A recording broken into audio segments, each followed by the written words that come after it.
ಈ ಸಿನಿಮಾದಲ್ಲಿ ಒಂದು ರೈಮ್ ಸಾಂಗ್ ಇದೆ. ಈ ರೈಮ್ ಸಾಂಗ್ ಅನ್ನ ಮಕ್ಕಳು ಕೇಳಬಾರ್ದು ಅಂತ ಜನ ಹೇಳ್ತಾ ಇದ್ದಾರೆ. ಆ ರೈಮ್ ಸಾಂಗ್ ಬಗ್ಗೆ ಹೇಳೋದಾದ್ರೆ ಅಂದ್ರೆ ಚಿಕ್ಕ ಮಕ್ಳು ಕೇಳಬಾರ್ದ ಅಂದ್ರೆ ಮಜಾ ಅಲ್ವಾ ಸುಮ್ನೆ. ಅಂದ್ರೆ ಇವಾಗ ಆ ಸಿನಿಮಾದಲ್ಲಿ ಆ ಸಿಚುವೇಶನ್ಗೆ ಅದು ಆಪ್ಟ್ ಆಗಿದೆ. ಅಂದ್ರೆ ಒಂದು ಕ್ಯಾರೆಕ್ಟರ್ ಮತ್ತೊಂದು ಕ್ಯಾರೆಕ್ಟರ್ಗೆ ಇಡೀ ಅವನ ಎನ್ವೈರನ್ಮೆಂಟ್ ನ ಇಂಟ್ರೊಡ್ಯೂಸ್ ಮಾಡ್ತಾ ಇದಾರೆ. ಸೊ ಆ ಎನ್ವೈರನ್ಮೆಂಟ್ ಅಲ್ಲಿ ಆ ಆಲ್ಫಾಬೆಟ್ಸ್ ಏನ್ ಅರ್ಥ ಇದೆ ಅಂತ ಅಷ್ಟೇ. ಈ ಐಡಿಯಾ ಯಾರಿಗ್ ಬಂದಿದ್ದು? ಯುವ ಅವರೇ, ಡೈರೆಕ್ಟರ್. ಕಥೆಲಿ ಹೆಂಗೆ ಅದನ್ನ ನಾನು ಅವಾಗ್ಲೇ ಹೇಳ್ದಂಗೆ ಮಕ್ಳಿಗೆ ಹೆಂಗೆ ಫಸ್ಟ್ ABCD ಇಂದ ಶುರು ಮಾಡ್ತಾರೆ, ಈ ಕ್ಯಾರೆಕ್ಟರ್ ಈ ಹೊಸ ಪ್ರಪಂಚಕ್ಕೆ ಬಂದಾಗ ಅವನ್ಗೂ ABCD ಇಂದ ಹೇಳ್ಕೊಡ್ಬೇಕು ಅನ್ನೋದು ಎಲ್ಲ ಅವನ ಜೊತೆಗಿರೋರ್ಗೆಲ್ಲ ಆಸೆ. ಟೀಮಲ್ಲಿ ಮಾಡೋಣ ಅಂತ ಒಂದೆರಡು ಲೈನ್ ಹಾಡಬಹುದಾ? ನಾವು ಹಾಡಿದ್ರೆ ಹಾಡ್ದಂಗ. ಓಕೆ, ನಾನು A ಫಾರ್ ಅಂತೀನಿ, ನೀವು ಏನಂತ ಹೇಳಿ? A ಫಾರ್ ಅಡ್ಡ, B for blade, C for ಅದು ಕ್ಯಾಟೆ ಬರುತ್ತೆ ಬ್ರೋ. ನೀವು ಇನ್ನ ಈ ಫೀಲ್ಡ್ ಚೆನ್ನಾಗಿ ಹಿಡಿದಿಲ್ಲ.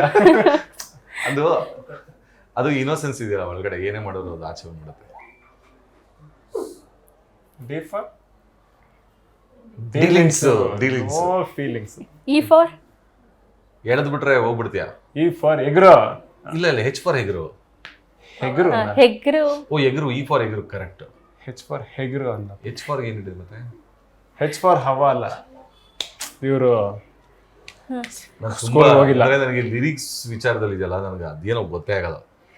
ಗೊತ್ತೇ ಆಗದೆ ನೀವು ಈ ಸಿನಿಮಾದಲ್ಲಿ ಡ್ಯಾಡಿ ಕ್ಯಾರೆಕ್ಟರ್ ಅದು ಮಾಂಟೇಜಸ್ ಹೋಗುತ್ತೆ. ನಾನು ಹಾಡೋ ಲಿಪ್ಸಿಂಗ್ ಮಾಡಂಗಿಲ್ವಲ್ಲ, ಲಿಪ್ಸಿಂಗ್ ಮಾಡಿದ್ರೆ ಪ್ರಾಕ್ಟೀಸ್ ಮಾಡಿರ್ತಿದ್ದೆ, ನೆನ್ಪಿರ್ತಿತ್ತು. ಇದು ಮಾಂಟೇಜಸ್ ಹೋಗಿರೋದ್ರಿಂದ ಮರ್ತೋಗಿದೆ. ಸೊ ಈಗ ನಂಗೆ ಹಿಂಟ್ ಸಿಕ್ತು, ನೀವು ಯುವ ಅವ್ರಿಗೆ ರೌಡಿಸಮ್ ಬಗ್ಗೆ ಪಾಠ ಕಲಿಸ್ತಿದ್ದೀರಾ ಅಂತ. ಸೊ ಸಿನಿಮಾ ಬಿಟ್ಟು ಯುವ ಅವ್ರಿಗೆ ಇಂಥದನ್ನು ಮಾಡಬೇಡ ಅಂತ ಏನಾದ್ರು ಹೇಳಿದ್ಯಾ?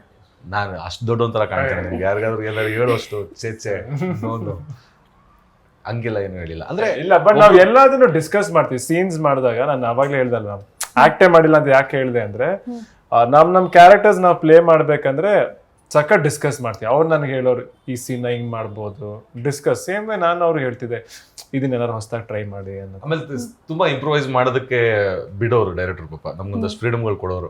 ಯಾಕಂದ್ರೆ ಪಾತ್ರ ನಮ್ದಾಗ್ಬೇಕಲ್ಲ, ಅವ್ರೇನೇ ಬರ್ದಿದ್ರು ಅದು ನಮ್ದಾಗಿಸ್ಕೊಂಡು ನಾವು ಅದನ್ನ ಡೆಲಿವರ್ ಮಾಡ್ಬೇಕು ಅಂದ್ರೆ ಫಸ್ಟ್ ಅದನ್ನ ನಾವು ಅರ್ಥ ಮಾಡ್ಕೊಂಡು, ಓಕೆ ಇದನ್ನ ನನ್ನ ಭಾಷೆಲಿ ಅಥವಾ ಈ ಪಾತ್ರ ಹಿಂಗ್ ಅನ್ನುತ್ತೆ, ಹಿಂಗ್ ಹೇಳುತ್ತೆ ಅಂತ ಹೇಳ್ಬೇಕಾಗತ್ತಲ್ಲ, ಅವಾಗ ಕೇಳ್ಕೊಂತಾ ಇದ್ವಿ. ಇವಾಗ ನಾನು ಹಿಂಗ್ ಹೇಳ್ತೀನಿ ಓಕೆನಾ ಅಂತ. ಸೊ ಆಮೇಲೆ ಇವರು ಒಂದಷ್ಟು ಹೇಳೋರು, ಹಂಗೆ ಇಂಪ್ರೂವೈಸ್ ಮಾಡ್ಕೊಂಡು ಆಮೇಲೆ ಡೈರೆಕ್ಟರ್ಗೆ ಅದನ್ನ ಒಪ್ಸಿ ನಾವು ಅವರು ಓಕೆ ಇದನ್ನ ಹಿಂಗೆ ಮಾಡಿ ಅಂತ ಅವ್ರು ನೆಕ್ಸ್ಟ್ ಲೆವೆಲ್ ತೊಗೊಂಡೋಗಿ. ಸೊ ಹಂಗೊಂದು ಹೆಲ್ದಿ ಎನ್ವೈರನ್ಮೆಂಟ್ ತುಂಬ ಚೆನ್ನಾಗಿತ್ತು.